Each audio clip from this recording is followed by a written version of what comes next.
Hello दोस्तों। अब आज हम लोग बात कर लेते हैं कल्याण ज्वेलर्स, जो कि इस समय करंट टाइम पे मार्केट में बहुत ही हॉटेस्ट टॉपिक बना हुआ है कि आखिरकार इसका शेयर प्राइस नीचे क्यों जा रहा है। चूँकि बहुत सारे ऐसे रिटेल इन्वेस्टर हैं जिन्होंने कल्याण ज्वेलर्स में पिछले 2021 से काफ़ी अच्छा पैसा बनाया है। वो 50-60 रुपये से जो है 800 रुपये के रेट तक पहुंच गया था। उसके बाद अभी पिछले एक महीने के अंदर ये कॉन्टिन्यूसली गिरावट दिखा रहा है। लगभग जो 30% की गिरावट दिखा दी है इस शेयर ने। तो कल्याण ज्वेलर्स का सबसे पहले तो हम लोग बात कर लेते हैं कि बिजनेस मॉडल, चूँकि सभी लोगों को पता है कि ज्वेलरी सेक्टर में काम करती है। 1993 में इन्होंने फर्स्ट शोरूम अपना जो है थिसूर के केरला में खोला हुआ था। उसके बाद इन्होंने अपने आप को पैन इंडिया जो है अपने आप को स्केल किया और बहुत ही तेज़ी से एक ब्रांड, जो कि जो है ज्वेलरी सेक्टर में एक ट्रांसपेरेंसी और ट्रस्ट होना बहुत इंपॉर्टेंट होता है, जिसको इन्होंने जो है बहुत अच्छी तरीके से, जब अभी जो भी कस्टमर जाते हैं वो टाइटन हो गया या फिर जो है आपका कल्याण ज्वेलर्स हो गया, ऐसे शोरूम पे वो ये बात अच्छे से मतलब जानते हैं कि जो सोना मिलेगा, जो भी चीज़ मिलेगी उसमें बहुत ज़्यादा मतलब ट्रांसपेरेंसी है, कोई ऐसी दिक्कत वाली बात नहीं है।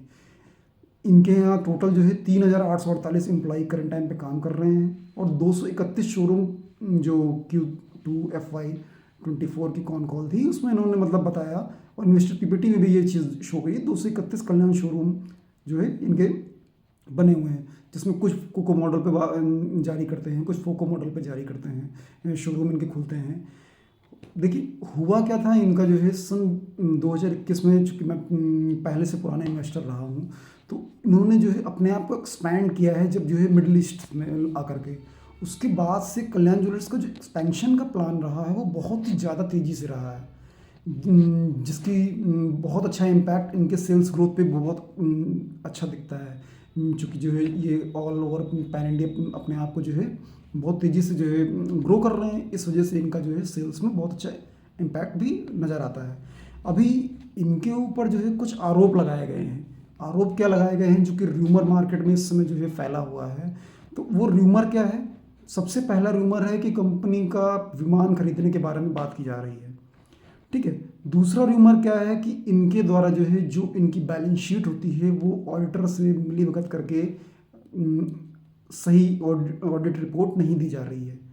तीसरा इनकी ऊपर र्यूमर क्या लगा हुआ है कि कंपनी के ऊपर आईटी के छापे पड़े हुए हैं। चौथा इनके ऊपर क्या आरोप लगा हुआ है कि इन्वेंट्री ओवर वैल्यूएशन का जो है इनके ऊपर चार्जेस लगे हुए हैं। मतलब इन्होंने जो र्यूमर उड़ रहे हैं, चार्जेस क्या हैं, र्यूमर उड़ रहे हैं इस समय।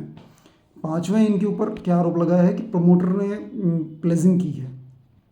छठा आरोप क्या लग रहा है इनके ऊपर कि एफआईआर हुई है प्रमोटर के अगेंस्ट में। सातवां आरोप क्या लग रहा है कि कंपनी ने कुछ फ्रेंचाइजियों को बंद किया हुआ है।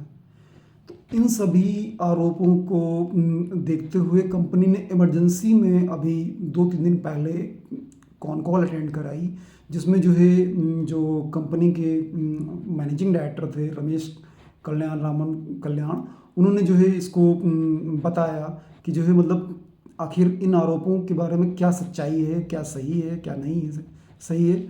तो जैसा कि उन्होंने सबसे पहला जो आरोप लग रहा था कि जो विमान खरीदने का आरोप, तो उन्होंने इसको बोला, सीधे बोला कि ये एक र्यूमर है, इस पर कोई उन पर अभी किसी प्रकार का कोई विमान खरीदने की कोई भी प्लान नहीं है।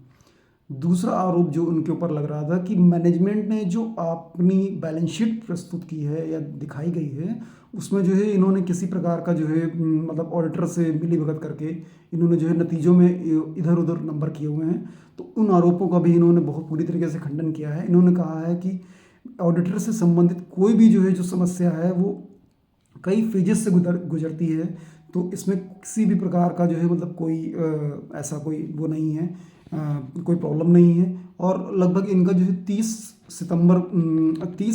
जनवरी को अभी इनका रिजल्ट भी आएगा।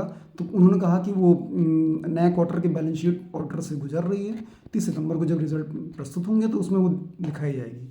तीसरी चीज़, जब इनके ऊपर बात हुई कि कंपनी पर आईटी छापों के बारे में क्या बात हुई, तो आईटी छापों को भी इन्होंने जो है पूरी तरीके से खंडन कर दिया कि नहीं, ऐसी भी कोई बात नहीं है।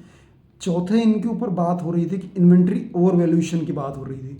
तो इन्वेंट्री ओवर वैल्यूएशन भी जो है उन्होंने कहा कि चूंकि हमारी इन्वेंट्री कई स्तरों के ऑडिट से गुजरती है, तो इसलिए जो है इस पर किसी भी प्रकार का कोई ऐसा आरोप, सभी आरोपों को निर्धार जो है इन्होंने खुद कॉन कॉल में मैनेजिंग डायरेक्टर ने ये चीज़ बताई है।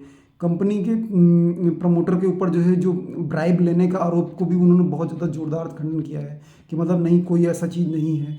चूँकि मतलब जैसे होता क्या है ना कि आप कोर्ट में किसी भी इंसान के ऊपर आरोप हम किसी के ऊपर भी लगा सकते हैं कि मान लीजिए हमने आरोप लगाया, अभी सामने वाले को इस बात को साबित करना पड़ेगा, मतलब अपने आप को जस्टिफाई करता है कि जो है देखिए जो भी आरोप लगे क्या वो वैलिड है कि नहीं वैलिड है, ये हम भी नहीं जानते हैं, आप भी नहीं जानते हो, मगर जो मैनेजिंग डायरेक्टर आके बता रहा है वो हम आपको बता रहे हैं।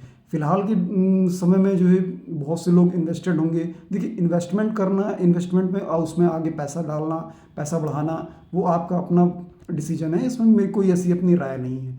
मगर जो है मैं अभी क्या कर रहा हूँ, मैं इसमें किसी भी प्रकार का कोई एडिंग नहीं कर रहा हूँ शेयर प्राइस में, क्योंकि जो है जब तक मुझे बैलेंस शीट नेक्स्ट इस क्वार्टर की जो है मुझे नहीं दिखेगी आखिर ऐसा क्या है। हालांकि उन्होंने अपने अपडेट में 39% की वाई और वाई दिखाया था, क्योंकि जो है उन्होंने अपना अपडेट भी जारी किया। ये चीज़ थी कि प्रमोटर प्लेजिंग के बारे में ये बात की जा रही थी। तो देखिए प्रमोटर प्लेजिंग में सितंबर 2024 में 19.30% का जो है प्रमोटर प्लेजिंग थी, जिसका डाटा जो है पब्लिक डोमेन में उपलब्ध है, और दिसंबर 2024 में 19.32 की प्रमोटर प्लेजिंग थी, वो भी डाटा पब्लिक डोमेन में उपलब्ध है। तो उसमें कोई ऐसी मतलब मुझे तो कोई ऐसा दिक्कत नहीं नज़र आ रही है। अगर मान लीजिए कंपनी का प्रमोटर अपना शेयर प्लेस कर रहा है और वो ग्रोथ के ऊपर आगे मतलब बहुत तेज़ी से ग्रोथ कर रहा है, और अगर पैसा ले करके वो कोई नया शोरूम खोलता है, कहीं दूसरी जगह आता है, अगर कंपनी अपनी ग्रो कर रही है, उसको सेल्स में दिख रहा है, तो मुझे प्रमोटर प्लेजिंग से कोई ऐसी समस्या तो मुझे तो नहीं नज़र आती। यहाँ अगर आपका ग्रोथ नहीं आ पा रही है और उसके बावजूद भी प्रमोटर प्लेजिंग है, तो फिर मुझे थोड़ा देखिए कंपनी, किसी भी कंपनी में प्रॉब्लम कब चालू होती है, जब जो है उसकी सेल्स ग्रोथ गिरती है। क्योंकि अभी करंट टाइम पर कहीं भी हमें जो है इनकी सेल्स ग्रोथ में किसी भी प्रकार का कोई डिग्रोथ नहीं दिख रही है। और उसके बाद एक और इनके ऊपर आरोप लगाया गया, जिसको कंपनी ने बताया कि एफआईआर अगेंस्ट प्रमोटर। उन्होंने कहा पूरी तरीके से इस चीज़ को बोला कि there are no FIR against the company on its promoter. पूरी तरीके से इन्होंने इस बात को निराधार कर दिया। चौथी चीज़, सातवीं चीज़ जब जो है इन्होंने बोली कि जो है जो इनके फ्रेंचाइजी मॉडल में इन्होंने 3-4 लोगों से जो है मतलब अपने अनुबंध का उल्लंघन करने के कारण जो है इन्होंने जो है उसको समाप्त किया है।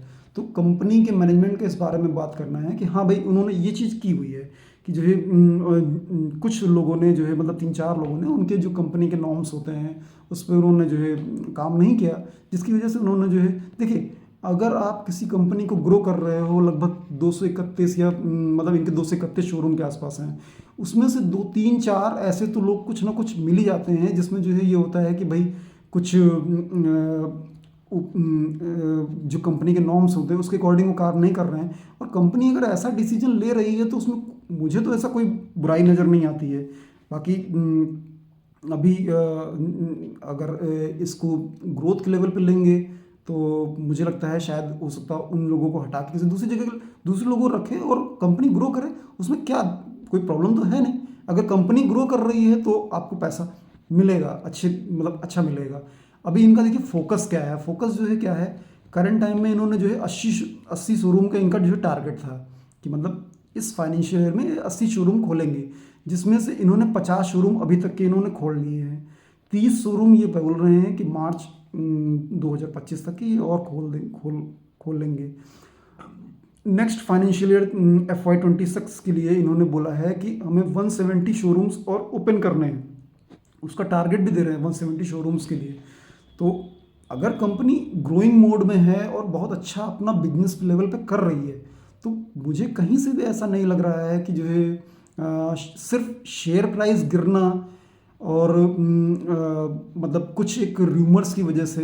देखिए अभी लास्ट इंसिडेंट मुझे शायद याद होगा, IT रेट पड़ी थी पॉलीकैब पे, जिसमें जो है शेयर प्राइस उसी दिन लगभग 20% गिरा हुआ था, और उसके बाद जो है फिर से शेयर प्राइस वहाँ अपनी स्थिति। देखिए कंपनी अगर ग्रो करती रहेगी और मैनेजमेंट जो है अपने आप को प्रूव कर रहा है तो उसमें कोई प्रॉब्लम नहीं है। इतने बड़े बेस पर कंपनी काम कर रही है तो अच्छा है, कुछ ना कुछ कंपनी के स्तर पे। देखिए हम हमारे जहाँ मैं रहता हूँ वहाँ पे कल्याण के शोरूम में लोग जा रहे हैं, सोना खरीद रहे हैं, कोई ऐसी दिक्कत नहीं है, कहीं कोई ऐसी प्रॉब्लम नहीं है।